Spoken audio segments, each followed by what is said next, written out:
Hello friends, welcome to शाखा study.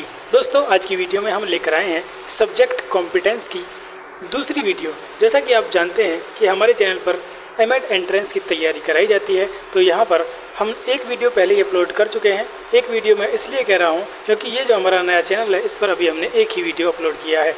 जैसा कि मैं दोस्तों पिछली वीडियो में भी आपको बता चुका हूँ कि हमारा दूसरा चैनल जो कि शाखा स्टडी के नाम से ही था, जिस पर लगभग 10,500 सब्सक्राइबर्स थे, ठीक है, और लगभग 380 प्लस उसमें वीडियोस थी, जिनमें एमएड की लगभग 150 वीडियोस थी। वो चैनल जो है हमारा यूट्यूब से डिलीट हो गया है और उसके साथ साथ ही उसकी सारी वीडियोस यानी जितना भी कंटेंट था वो सभी डिलीट हो चुका है। इसलिए अब हम इस नए चैनल पर ये सारी वीडियोस फिर से अपलोड कर रहे हैं। ऐसा नहीं है कि वही रिकॉर्डेड वीडियोस मेरे पास थी और मैं उन्हीं को अपलोड कर रहा हूँ। ये सारी वीडियोस मैं यहाँ पर दोबारा से रिकॉर्ड करके दोबारा से आपके लिए यहाँ पर बना रहा हूँ। मेरी आपसे रिक्वेस्ट है कि आप ज़्यादा से ज़्यादा वीडियो को शेयर करें और चैनल को सब्सक्राइब कर दें, जिससे कि हम जल्द से जल्द लाइव स्ट्रीमिंग यहाँ पर कर सकें। जहाँ तक मुझे याद है, शायद 1000 सब्सक्राइबर्स होने के बाद लाइव स्ट्रीमिंग स्टार्ट हो जाती है। अब देखिए, यहाँ पर ये वीडियो बनाने में, फिर इसको एडिट करने में, फिर अपलोड करने में बहुत टाइम यहाँ पर वेस्ट हो जाता है। यदि आप जल्द से जल्द यहाँ पर सब्सक्राइबर्स बढ़ा देंगे तो एक लिमिट होती है कि 1000 सब्सक्राइबर हो जाएं तो फिर आप लाइव स्ट्रीमिंग कर सकते हैं, तो उसमें हमारा भी टाइम बचेगा और आपको भी ज़्यादा से ज़्यादा टाइम हम यहाँ पर दे सकेंगे। ठीक है दोस्तों, तो पिछली वीडियो में हमने इंट्रोडक्शन किया था और उसके अलावा इस पेपर के हमने 10 क्वेश्चन यहाँ पर कर लिए थे। ठीक है, आज हम बाकी के क्वेश्चंस यहाँ पर करेंगे, कोशिश करेंगे कि ज़्यादा से ज़्यादा क्वेश्चंस यहाँ पर किए जाएँ। तो चलिए बिना टाइम वेस्ट किए शुरू करते हैं आज की अपनी वीडियो को। 160 तक हमने यहाँ पर क्वेश्चन कल कर लिए थे। आज शुरू करते हैं आज का पहला क्वेश्चन 161 क्वेश्चन आपकी स्क्रीन पर ये रहा। देखिए, which of the following is the highest level of Gagne's hierarchy of learning. निम्नलिखित विकल्पों में से कौन सा एक गेने के पदानुक्रमिक अधिगम के उच्चतम स्तर पर है।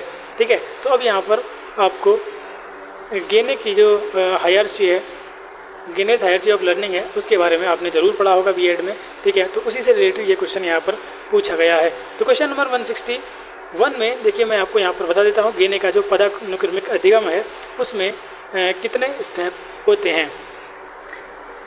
तो उसमें देखिए दोस्तों, टोटल आपके 8 स्टेप होते हैं। कितने स्टेप होते हैं? 8 स्टेप होते हैं। सबसे पहले मैं यहाँ पर आपको जूम करके इसको दिखा देता हूँ। देखिए, सबसे पहले जो सबसे नीचे होता है वो होता है आपका सिग्नल लर्निंग। ठीक है, सिग्नल लर्निंग सबसे नीचे सिग्नल लर्निंग होता है। सिग्नल यानी कि आप संकेतिक कह सकते हैं। दूसरा होता है आपका स्टिमुलस रेस्पॉन्स लर्निंग, यानी कि उद्दीपन अनुक्रिया। मैं बस बोल रहा हूँ और आपको समझाने के लिए यहाँ पर कम लिख रहा हूँ, बोल ज़्यादा रहा हूँ क्योंकि लिखने में टाइम ज़्यादा लगता है। उसके बाद आती है आपकी चेनिंग लर्निंग। ठीक है, जिसे श्रृंखला भी आप कह सकते हैं, श्रृंखला लर्निंग, श्रृंखला अधिगम। उसके बाद आता है आपका एसोसिएशन। ठीक है, sorry, verbal association. Verbal association जिसे आप शाब्दिक साहचर्य अधिगम भी कह सकते हैं। वर्बल यानी शाब्दिक साहचर्य अधिगम भी कह सकते हैं। उसके बाद आता है आपका मल्टीपल डिस्क्रिमिनेशन। उसके ऊपर आता है मल्टीपल डिस्क्रिमिनेशन। ठीक है, मल्टीपल डिस्क्रिमिनेशन को इंग्लिश में आप कह सकते हैं विभेदी अधिगम। ठीक है, विभेदी अधिगम। उसके ऊपर आता है आपका कॉन्सेप्ट लर्निंग। ठीक है, कॉन्सेप्ट लर्निंग यानी कि इसको आप कह सकते हैं प्रत्यय अधिगम, प्रत्यय अधिगम या संप्रत्यय अधिगम भी आप इसे कह सकते हैं। ठीक है, उसके ऊपर आता है आपका रूल लर्निंग, रूल लर्निंग। ठीक है, रूल यानी कि सिद्धांत अधिगम। ठीक है, रूल यानी सिद्धांत अधिगम या नियम अधिगम भी इसे कह सकते हैं। और जो सबसे ऊपर होता है, टॉप पर, वो होता है आपका प्रॉब्लम सॉल्विंग। ठीक है, प्रॉब्लम सॉल्विंग यानी कि समस्या समाधान, समस्या समाधान। तो इस तरह से हमने यहाँ पर देखा। देखिए, आपको समझ में तो ये नहीं आ रहा होगा, इसलिए मैं बोल कर एक बार और आपको बता देता हूँ। सबसे जो निचला स्तर होता है सिग्नल लर्निंग। उसके बाद होता है स्टिमुलस रेस्पॉन्स लर्निंग। उसके बाद होता है चेन लर्निंग। उसके बाद होता है वर्बल एसोसिएशन। उसके बाद होता है मल्टीपल डिस्क्रिमिनेशन। उसके बाद होता है कॉन्सेप्ट लर्निंग। उसके बाद होता है आपका रूल लर्निंग और उसके ऊपर यानी सबसे ऊपर होता है आपका प्रॉब्लम सॉल्विंग। ठीक है, तो ये क्या है आपके, ये 8 जो हैं ये आपके। ये भी पूछ लिया जाता है कि गेने ने जो अपना अधिगम का पदानुक्रम दिया, उसमें कितने स्टेप्स हैं, उसमें कुल कितने स्टेप हैं, तो उसमें आपके 8 स्टेप है। ये क्वेश्चन भी पूछा गया है, ठीक है, इसलिए आप इसको याद रखेंगे। तो सबसे ऊपर देखिए हमने यहाँ पर देखा क्या आया था हमारा, सबसे नीचे वाला जो पोर्शन था वो था हमारा सिग्नल लर्निंग, जो कि इसमें नहीं है। आपसे सबसे नीचे का भी पूछ सकता है, लेकिन यहाँ पर सबसे ऊपर का पूछा है, तो सबसे ऊपर का जो होगा वो होगा आपका समस्या समाधान, यानी ऑप्शन डी जो है वो यहाँ पर प्रॉब्लम सॉल्विंग करेक्ट आंसर हो जाएगा। चलते हैं next question, question number 162। Right to education act 2009 was implemented from dash in all over India. शिक्षा का अधिकार अधिनियम 2009 संपूर्ण भारत में कब लागू हुआ? 1 अक्टूबर 2009, 1 जनवरी 2010, 1 अप्रैल 2010 या फिर 1 जुलाई 2010। तो यहाँ पर देखिए जो RTE 2009 है वो कब लागू हुआ था? तो वो हुआ था आपका 1 अप्रैल 2010 से इसको संपूर्ण भारत में लागू कर दिया गया था। Question number 163, which of the following is not a guideline guiding principle of NCF 2005। निम्नलिखित विकल्पों में से कौन सा एक राष्ट्रीय पाठ्यचर्या की रूपरेखा 2005 का मार्गदर्शक सिद्धांत नहीं है? ठीक है, तो यहाँ पर NCF 2005 से रिलेटेड क्वेश्चन पूछा गया है। तो इसमें देखिए connecting knowledge to life outside the school, बिल्कुल ये है, NCF 2005 इसकी बात करता है। Making examination more flexible, making examination more flexible, जी हाँ बिल्कुल ये भी। ज्ञान को विद्यालय के बाहरी जीवन से जोड़ना, परीक्षा को अधिक लचीला बनाना, जी बिल्कुल ये भी है। Enriching curriculum so that it goes beyond text level, पाठ्यचर्या को इतना समृद्ध बनाना कि वह पाठ्य पुस्तकों से परे हो। देखिए ये यहाँ पर जो है क्वेश्चन नंबर 163 कि जो बच्चे का ज्ञान है ना वो सिर्फ पाठ्यचर्या तक ही, मतलब पाठ्य पुस्तक तक ही ना रहे, वो उससे बाहर भी जाए, उससे परे भी हो, तो ये इसकी भी बात यहाँ पर NCF 2005 करता है। No role of teacher in class, देखिए ये तो हो ही नहीं सकता है। आप कॉमन सेंस से भी इस क्वेश्चन का यहाँ पर सही आंसर दे सकते थे, तो इसका आंसर हो जाएगा ऑप्शन नंबर डी। ठीक है, अगला क्वेश्चन है question number 164, which of the following is not a part of indirect teacher behaviour given by Flanders. ठीक है, निम्नलिखित में से कौन सा फ्लैंडर्स द्वारा दिए गए अप्रत्यक्ष शिक्षक व्यवहार का एक अंग नहीं है? एक्सेप्टिंग फीलिंग्स ऑफ स्टूडेंट, यानी छात्रों की अनुभूति को स्वीकार करना। प्रेज ऑफ एनकरेजमेंट, प्रशंसा या प्रोत्साहन देना, ठीक है बिल्कुल सही ये भी है। एक्सेप्टिंग और यूजिंग आइडियाज़ ऑफ स्टूडेंट्स, बिल्कुल ये तो होना ही चाहिए। और क्रिटिसाइजिंग, देखिए आप आलोचना नहीं कर सकते स्टूडेंट की, ठीक है, ये शिक्षक के व्यवहार का अंग कभी भी नहीं हो सकता है कि आप बच्चों की जो है मतलब आलोचना करें, किसी चीज़ को उन्हें क्रिटिसाइज़ करें, तो यही आपका यहाँ पर रॉन्ग है और यही आंसर एकदम सही हो जाएगा। ठीक है, चलते हैं question number 165, which of the following is not included in the Herbartian 5 formal steps. निम्नलिखित विकल्पों में से कौन सा एक हर्बर्ट के 5 औपचारिक पगों में सम्मिलित नहीं है? ठीक है, तो देखिए हर्बर्ट आपने यहाँ पर ज़रूर पढ़ा होगा, तो हर्बर्ट के बारे में यहाँ पर बात की गई है। तो सबसे पहले जान लेते हैं कि हर्बर्ट ने जो 5 पग दिए थे वो कौन कौन से थे। ठीक है, सबसे पहले था आपका प्रेजेंटेशन, सबसे पहले था प्रिपरेशन यानी सबसे पहले तैयारी करते हैं, उसके बाद था आपका प्रेजेंटेशन यानी प्रस्तुतिकरण। ठीक है, प्रेजेंटेशन के बाद आता था आपका एसोसिएशन। ठीक है, एसोसिएशन जिसे आप तुलना भी कह सकते हैं, तुलना या साहचर्य, ये वाला जो इसमें ऑप्शन 3 है। ठीक है, उसके बाद था आपका जनरलाइजेशन। ठीक है, उसके बाद क्या था आपका जनरलाइजेशन यानी सामान्यीकरण, और उसके बाद लास्ट में आपका जो था वो था एप्लीकेशन यानी अनुप्रयोग। तो हर्बर्ट के 5 पद कौन कौन से थे? प्रिपरेशन यानी तैयारी, या जिसे आप कह सकते हैं प्रस्तावना भी कह सकते हैं। दूसरा प्रेजेंटेशन यानी प्रस्तुतिकरण। तीसरा था आपका एसोसिएशन यानी तुलना या साहचर्य। चौथा था आपका जनरलाइजेशन या जिसे आप सामान्यीकरण भी कह सकते हैं। और 5वां जो पग है वो है आपका एप्लीकेशन यानी अनुप्रयोग। तो अब इसमें से देख लीजिए कौन सा इनमें नहीं है। तो देखिए एक्सप्लेनेशन इसमें कहीं भी नहीं आया है, तो यही इसका यहाँ पर सही आंसर हो जाएगा, एक्सप्लेनेशन या व्याख्या। ठीक है, तो एक्सप्लेनेशन या व्याख्या इसका सही आंसर यहाँ पर हो जाएगा। ये हर्बर्ट के 5 पगों में से एक पग नहीं है। अगला क्वेश्चन है 166, which of the following is not a measure of variability. निम्नलिखित विकल्पों में से कौन सा एक विचरणशीलता की माप नहीं है? ठीक है, रेंज, मीन डेविएशन, मीडियन या क्वार्टाइल डेविएशन। ठीक है, तो मीजर ऑफ वेरिएबिलिटी आपने पूरा चैप्टर ये पढ़ लिया होगा। तो इसमें देखिए क्या क्या होता है आपका, रेंज होता है, बिल्कुल होता है, मीन डेविएशन होता है, बिल्कुल होता है, और क्वार्टाइल डेविएशन भी होता है।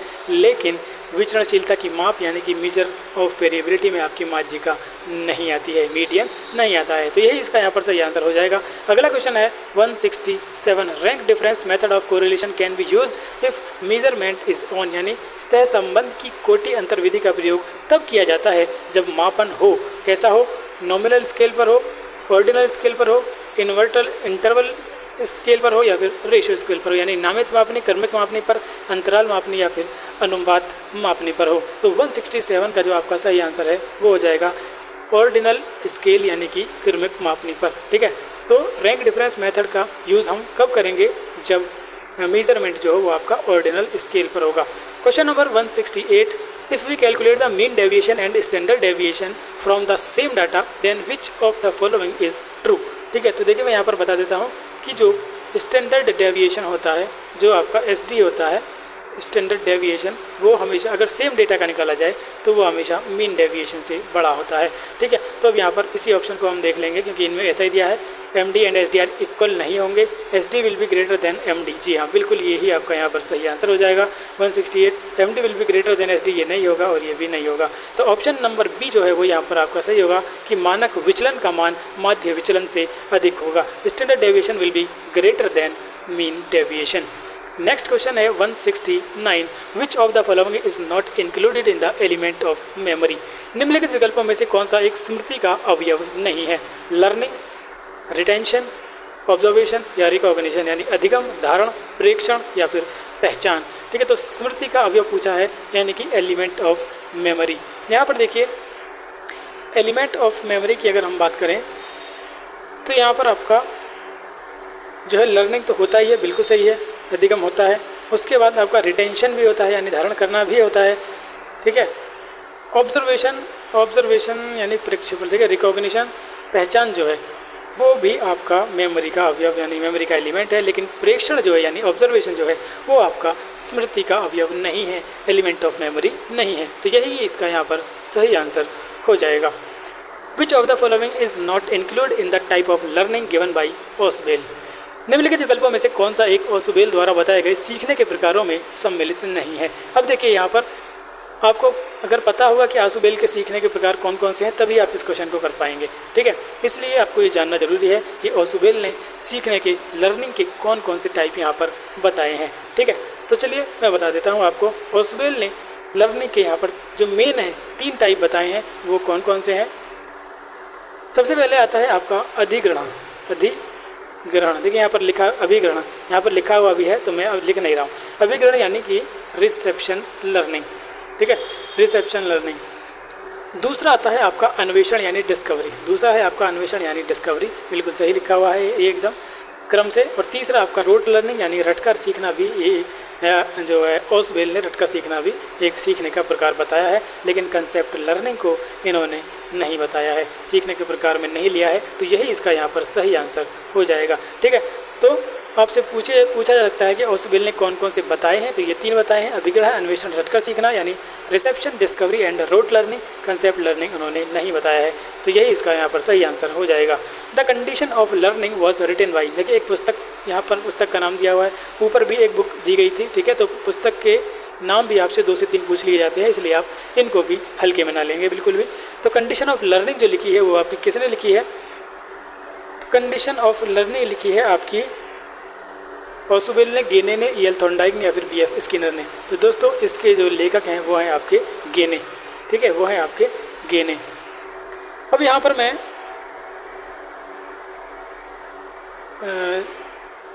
गेने, जी हाँ, कंडीशन ऑफ लर्निंग जो है वो किसने लिखी है, वो गेने ने लिखी है, बिल्कुल सही। चलिए चलते हैं अगले प्रश्न की ओर। अगला प्रश्न है which one of the following is not a stage of cognitive development given by पियाजे। तो देखिए यहाँ पर पियाजे की अवस्थाएं हैं, आप सभी जानते हैं कि पियाजे ने कौन कौन सी अवस्थाएं दी हैं। तो पियाजे की अवस्था में यहाँ पर पूछा है कि इनमें से कौन सी पियाजे की अवस्था नहीं है जो कि संज्ञानात्मक विकास के लिए उन्होंने अवस्था दी है। तो आप सभी जानते हैं कि सेंस मोटर स्टेज भी है, प्री ऑपरेशनल भी है और फॉर्मल ऑपरेशनल स्टेज भी है, लेकिन एडोलसेंस जो है वो इसमें नहीं आती है, यानी कि पियाजे की अवस्थाओं में किशोर अवस्था कहीं पर भी नहीं है। तो यही इसका यहाँ पर सही आंसर हो जाएगा। 172 का ऑप्शन नंबर सी एकदम करेक्ट आंसर हो जाएगा। चलते हैं नेक्स्ट क्वेश्चन नेक्स्ट क्वेश्चन है 173, which of the following is not included in the dimension given by Guilford in the three dimensional theory of intelligence. निम्नलिखित विकल्पों में से कौन सा एक गिलफोर्ड द्वारा प्रतिपादित बुद्धि के त्रिविमीय सिद्धांत की 3 विभागों में सम्मिलित नहीं है। ठीक है, तो गिलफोर्ड का जो त्रिआयामी सिद्धांत है वो आपने ज़रूर पढ़ा होगा। तो उसमें जो आपके 3 सिद्धांत हैं, 3 डायमेंशन दिए गए हैं वो कौन कौन से हैं, तो मैं यहाँ पर आपको बता देता हूँ। देखिए, क्योंकि इसमें तीनों आयाम वो दिए हुए हैं, तो मैं आपको ऐसे ही इनको बता देता हूँ। सबसे पहले आता है कंटेंट। ठीक है, सबसे पहला आता है कंटेंट। दूसरे नंबर पर जो है वो है आपका ऑपरेशन यानी संक्रिया। ठीक है, और तीसरे नंबर पर आता है आपका उत्पाद। ये 3 जो है त्रिआयामी सिद्धांत में गिलफोर्ड ने बताए हैं। इकाई जो है वो यहाँ पर नहीं है। देखिए, इसको उन्होंने गिलफोर्ड के कहने का मतलब इसमें क्या था, यहाँ पर मैं थोड़ा सा 10 सेकंड लेकर आपको ये बता देता हूँ कि गिलफोर्ड का कहना यह था कि अगर आपके पास कंटेंट है, ठीक है, देखिए मैं फिर से बताता हूँ, यदि आपके पास कंटेंट है और आपने उस पर कोई ऑपरेशन नहीं किया तो फिर आप प्रोडक्ट की उम्मीद नहीं रख सकते। ठीक है, तो ये था त्रिविमीय सिद्धांत, यानी अगर आपके पास विषय वस्तु है उस पर आपको संक्रिया करनी होगी तभी आपको क्या मिलेगा, उत्पाद मिलेगा। यदि आपने संक्रिया नहीं की तो आपको उत्पाद की उम्मीद नहीं करनी है। ठीक है, तो त्रिविमीय सिद्धांत में ये 3 थे लेकिन इकाई इसमें नहीं था, तो यहाँ पर जो इसका सही आंसर हो जाएगा वो सी, इकाई सही आंसर हो जाएगा। ठीक है, the book moral education was written by, यहाँ पर एक पुस्तक का नाम दिया है। देखिए 3 क्वेश्चन आ चुके हैं अभी तक, कितने में से 24 में से 3 क्वेश्चन बुक के ऊपर आ चुके हैं कि किसने कौन सी बुक लिखी है। ठीक है, द बुक मॉरल एजुकेशन किसने लिखी है, दुर्कीम ने, बर्ट्रैंड रसेल ने, अरिस्टोटल ने या फिर रूसो ने। ठीक है, तो देखिए मॉरल एजुकेशन जो बुक है वो लिखी है आपकी एमाइल दुर्कीम ने। किसने लिखी है, वो लिखी है आपकी एमाइल दुर्कीम। आपको यहाँ पर एमाइल दुर्कीम के बारे में थोड़ी सी जानकारी दे देता हूँ। एमाइल दुर्कीम जो है वो एक फेमस सोशोलॉजिस्ट हैं। ठीक है, और ये फ्रांस के रहने वाले हैं, यानी कि फ्रेंच सोशोलॉजिस्ट। कौन, एमाइल दुर्कीम। एमाइल दुर्कीम की यहाँ पर बात करिए जिन्होंने ये बुक लिखी है। ठीक है, इनको फादर ऑफ मॉडर्न सोशोलॉजी भी कहा जाता है, फादर ऑफ मॉडर्न सोशोलॉजी। आपसे पूछा जा सकता है कि फादर ऑफ मॉडर्न शब्द को जरूर याद रखेंगे क्योंकि जो सोशोलॉजी के एक्चुअल में जनक माने जाते हैं वो आपके ऑगस्ट कॉम्टे माने जाते हैं, ऑगस्ट कॉम्टे। ठीक है, ऑगस्ट कॉम्टे माने जाते हैं, लेकिन फादर ऑफ मॉडर्न सोशोलॉजी की बात अगर करें तो फादर ऑफ मॉडर्न सोशोलॉजी आपके एक जनक कहे जाएंगे, आपके एमाइल दुर्कीम। ठीक है, इसके अलावा इनकी 1-2 बुक के नाम मैं आपको और बता देता हूँ। इन्होंने मतलब बहुत ही अच्छा काम किया है सोशोलॉजी के फील्ड में, तो इनकी जो बुक्स है वो अक्सर पूछ ली जाती हैं। तो एक तो आपको यही मोरल एजुकेशन ही याद रखनी है, एक बुक है इनकी सुसाइड के नाम से, सुसाइड के नाम से एक बुक है इनकी, और एक बुक है इनकी the division of labour in the society, the division of labour, मैं बोल रहा हूँ आप इसको लिख लें, in the society, division of labour in the society. ठीक है, इसके अलावा अब बात कर लेते हैं इसमें जो और भी 1-2 नाम आ रहे हैं इम्पोर्टेंट, सबकी बात तो नहीं करेंगे। ठीक है, तो यहाँ पर मैंने आपको क्या बताया, suicide, the division of labour in the society और मॉरल एजुकेशन, ये 3 बुक आपको इनकी ज़रूर याद रखनी है। इनमें से कोई भी एक आपसे पूछी जा सकती है। अब देखिए यहाँ पर एक नाम और आपको दिखाई दे रहा है, अरिस्टोटल, जिसे अरस्तु भी कहते हैं। ठीक है, अरस्तु जो थे ये आपके ग्रीक के रहने वाले थे, यानी कि यूनानी दार्शनिक हैं, हिंदी में बोलें तो यूनानी दार्शनिक हैं। और ये कौन थे, ये प्लेटो के शिष्य थे, प्लेटो जो दार्शनिक थे उनके शिष्य थे अरस्तु। अब इनकी भी बुक जो है वो इम्पोर्टेंट है, तो इनकी भी मैं 1-2 बुक के नाम यहाँ पर आपको बता रहा हूँ जो आपको याद होने चाहिए। और जो भी मैं बुक्स के नाम आपको बता रहा हूँ ये आप अलग कॉपी में लिखते चलें, और जब पेपर से 1 दिन पहले आप इनका रिवीजन करके जाएं, क्योंकि देखिए अलग अलग वीडियोस में अलग अलग बुक्स के नाम आएंगे तो आप सारी वीडियोस एक साथ नहीं देख सकेंगे, इसलिए ये बुक्स के नाम आप ज़रूर अलग कहीं पर लिखते हुए चलें। तो अरस्तु की एक बुक है पॉलिटिक्स के क्षेत्र में इन्होंने जो ये बुक लिखी है ये बहुत ही महत्वपूर्ण है। एक है आपकी पोइटिक्स, एक पॉलिटिक्स है, एक पोइटिक्स है। एक है आपकी मेटाफिजिक्स जिसे तत्व मीमांसा भी कहते हैं। ठीक है, और एक है आपकी हिस्ट्री ऑफ एनिमल, इनको आप लिखते चलें, हिस्ट्री ऑफ एनिमल। ये भी किसने लिखी है, ये भी आपकी अरस्तु ने लिखी है। और इसके अलावा एक और इनकी इम्पोर्टेंट बुक है जिसका नाम है ऑन द सोल, SOUL, आत्मा वाला सोल है ये। ठीक है, तो यहाँ पर मैंने आपको क्या क्या बताया, अरस्तु की किताबें on the soul, politics, poetics, metaphysics and history of animal, ये यहाँ पर कुछ इंपॉर्टेंट बुक्स अरिस्तु की मैंने यहाँ पर बता दी हैं। अब यहाँ पर एक और महत्वपूर्ण नाम आपको स्क्रीन पर दिखाई दे रहा होगा, रूसो का। रूसो एक बहुत बड़े दार्शनिक थे। कहाँ के थे ये? जेनेवा के रहने वाले थे। जेनेवा कहाँ है आपका? जेनेवा स्विट्ज़रलैंड में है। ठीक है, तो रूसो की अगर बुक की बात ना की जाए तो फिर ये इनके साथ नाइंसाफ़ी होगी। तो चलिए एक दो बुक का नाम इनका भी यहाँ पर ज़रूर पता होना चाहिए। इनकी जो सबसे इम्पोर्टेंट बुक है रूसो की, वो है आपकी द सोशल कॉन्ट्रैक्ट, यानी कि सामाजिक अनुबंध। The social contract, the social contract, इस बुक का नाम तो आपको रटा होना चाहिए। किसकी है? ये आपकी रूसो की बुक है। सोशल कॉन्ट्रैक्ट के अलावा एक और बहुत ही इम्पोर्टेंट बुक, एमिल। एमिल जो बुक है ये रूसो की बहुत ही इम्पोर्टेंट और बहुत ही फेमस बुक है। ठीक है, उसके अलावा कन्फेशन, कन्फेशन, कन्फेशन जो है ये बुक भी आपकी रूसो के द्वारा लिखी गई है। और उसके अलावा एक बुक मैं आपको यहाँ पर और बता रहा हूँ, रूसो की बुक की बात यहाँ पर हम कर रहे हैं। रूसो की एक और बुक है जिसका नाम है जूली, जूली। ठीक है, और एक लास्ट बुक है इनकी, discourse on the moral effect of the art and science. ठीक है, डिस्कोर्स, इतना बड़ा नाम वैसे शायद नहीं आएगा, लेकिन जहाँ पर भी डिस्कोर्स करके आ जाए आप रूसो का नाम यहाँ पर लगा सकते हैं। और डिस्कोर्स से इनकी एक और किताब है जिसका नाम है discourse on the origin of inequality, origin of inequality. ये डिस्कोर्स वाले मैं आपको एक बार और बोल देता हूँ दोनों के नाम। ये है discourse on the moral effect of the art and science, और दूसरी है discourse on the origin of inequality. ये बुक जो है वो आपकी रूसो की बुक मैंने यहाँ पर आपको बताई है। ठीक है, तो इसमें मैंने यहाँ पर आपको एमाइल दुर्कीम, अरिस्टोटल यानी अरस्तु और रूसो की कुछ बुक्स, इंपॉर्टेंट बुक्स के बारे में बता दिया है जो आपको सभी याद होनी चाहिए। प्रश्न नंबर 175 की बात यहाँ पर करते हैं। 175 में provision of academic staff college now known as HRDC in every university was recommended by, यानी कि जो एकेडमिक स्टाफ कॉलेज जिसे आज HRDC के नाम से जाना जाता है, HRDC यानी कि ह्यूमन रिसोर्स डेवलपमेंट सेंटर के नाम से जाना जाता है, इसको कब रिकमेंड किया गया था, यानी किसके द्वारा इसको रिकमेंड किया गया था? University commission 1948, national policy of education 1968, national policy of education 1986 या फिर प्रोग्राम ऑफ एक्शन 1992। तो HRDC यानी एकेडमिक स्टाफ कॉलेज को जो रिकमेंड किया गया था वो किया गया था आपका NPE 1986 यानी राष्ट्रीय शिक्षा नीति 1986 के द्वारा, नेशनल पॉलिसी ऑफ एजुकेशन 1986 के द्वारा। ठीक है, चलते हैं नेक्स्ट क्वेश्चन 176। तो 176 क्वेश्चन यहाँ पर देख लीजिए। 176 क्वेश्चन में विच of the following was not the result of NPE 1986? निम्नलिखित विकल्पों में से कौन सा एक राष्ट्रीय शिक्षा नीति 1986 का परिणाम नहीं था? नहीं पूछा है, नॉट पूछा है। ऑपरेशन ब्लैक बोर्ड, जी बिल्कुल ये तो इसी से रिलेटेड था। नवोदय विद्यालय भी इसी से रिलेटेड था।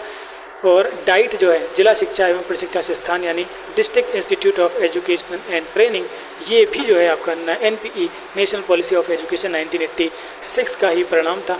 लेकिन जो मिड डे मील है, मध्याह्न भोजन योजना, ये आपका इसका यानी कि NPE 1986 का परिणाम नहीं था, बल्कि मिड डे मील कब आया था दोस्तों? तो मिड डे मील आया था आपका 15 अगस्त। ये देखिए इसकी डेट भी पूछ ली जाती है, यहाँ पर मैं आपको डेट बता रहा हूँ।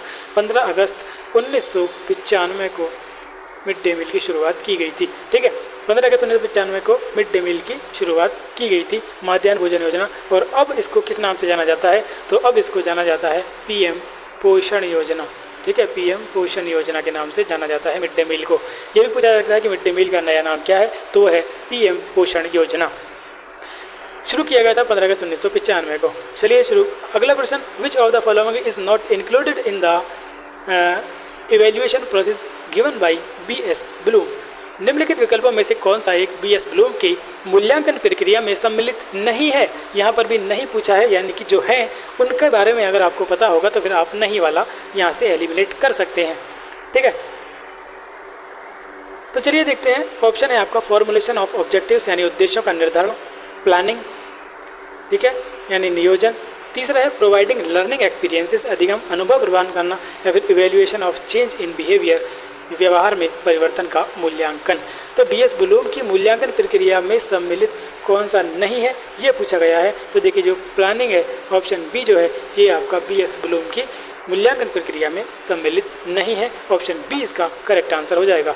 Next question 178, which of the following is not included in the type of personality given by Sheldon. निम्नलिखित विकल्पों में से कौन सा एक शेल्डन द्वारा प्रतिपादित व्यक्तित्व के प्रकारों में सम्मिलित नहीं है। पहला है एंडोमॉर्फी, दूसरा है हेक्टोमॉर्फी, तीसरा है मेसोमॉर्फी और चौथा है एक्टोमॉर्फी। ठीक है, यहाँ इंग्लिश में भी आप पढ़ सकते हैं। तो जो आपका शेल्डन द्वारा प्रतिपादित पर्सनैलिटी के टाइप्स हैं उनमें आपका कौन सा नहीं है। तो यहाँ पर देखिए सबसे पहले है आपका एंडोमॉर्फी, जी हाँ बिल्कुल है, मेसोमॉर्फी भी है और एक्टोमॉर्फी भी है, लेकिन हेक्टोमॉर्फी जो है ये आपका शेल्डन के टाइप्स में, पर्सनैलिटी के टाइप में कहीं भी सम्मिलित नहीं है। तो इसका ऑप्शन आपका बी यहाँ पर सही हो जाएगा। Question number 179, according to Indian philosophy which of the following is not included in the 3 steps of ideation. यानी भारतीय दर्शन के अनुसार विचार के 3 सोपानों में निम्नलिखित विकल्पों में से कौन सा एक सम्मिलित नहीं है। दोस्तों एक बार टाइम देख लेते हैं कि कितनी, और 28 मिनट की वीडियो हो चुकी है, पता भी नहीं चला। चलिए यहीं पर इसको एंड करेंगे फटाफट से। According to Indian philosophy which of the following is not included in the 3 step of ideation, listening, reasoning, contemplation और इंट्यूशन, यानी कि श्रवण, मनन, निधिध्यासन या अंत्य प्रज्ञा। तो इसमें जो है वो कौन सा नहीं है भारतीय दर्शन के अनुसार 3 सोपान। तो इंट्यूशन जो है वो आपका इसमें सम्मिलित नहीं है, अंत्य प्रज्ञा जो है वो इसमें सम्मिलित नहीं है। तो दोस्तों देखिए वीडियो बहुत बड़ी होती जा रही है, इसलिए हम आज की वीडियो को यहीं पर ही ख़त्म करेंगे। दोस्तों चैनल को सब्सक्राइब करके वीडियो को शेयर कर दीजिए, जिससे कि ज़्यादा से ज़्यादा लोग हमारे साथ जुड़ सकें।